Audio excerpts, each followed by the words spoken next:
Hello mga kamaster. Ngayong araw ay samahan niyo ako gumawa ng masarap na brownies. Halina't panoorin kung paano ko gagawin. Una, maglagay ng asukal na pula. 3/4 lang yan. Sunodin natin na harina, isa't kalahati. Tatlong 500 grams nga pala yan. Kasi hindi kasya.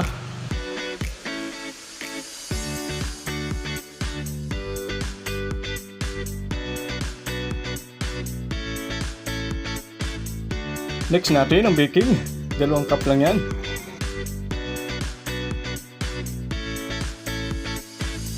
Saka lagyan natin kunting soda. Kunti lang yan. Sunod din natin dito ang yeast o tinatawag na palsa. 20 grams lang yan mga kamaster. Next na natin dito ang mantika. Kalating lata lang yan.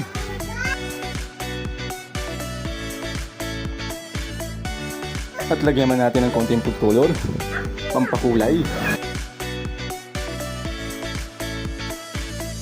Next naman natin yung tubig, 3 lata.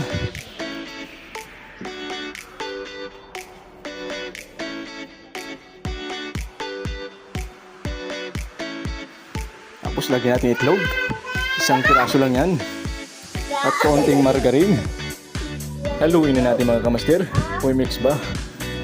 Haluin natin hanggat matunaw ang asukal.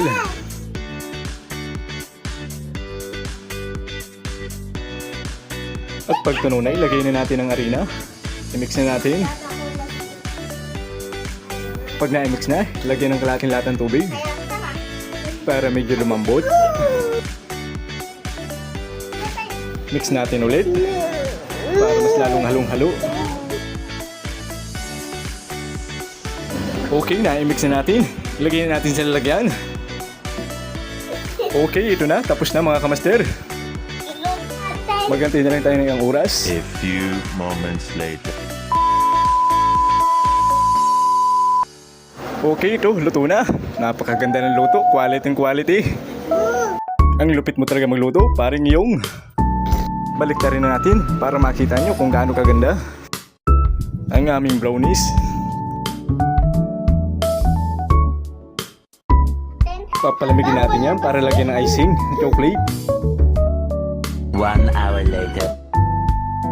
Okay, ito na mga kamaster. Malamig na. Nilagyan ko na dito ng icing na chocolate. Napakasarap niya mga kamaster. Nga pala, pre-order yan.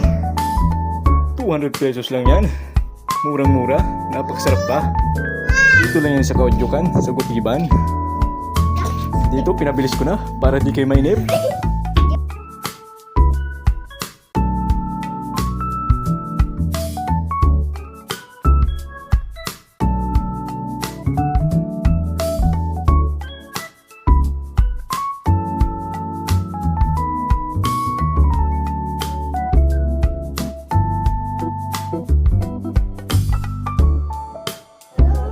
Ito mga kamaster, napakaganda ng loob. Quality talaga. Okay, dito tapos na ating brownies. Bye-bye!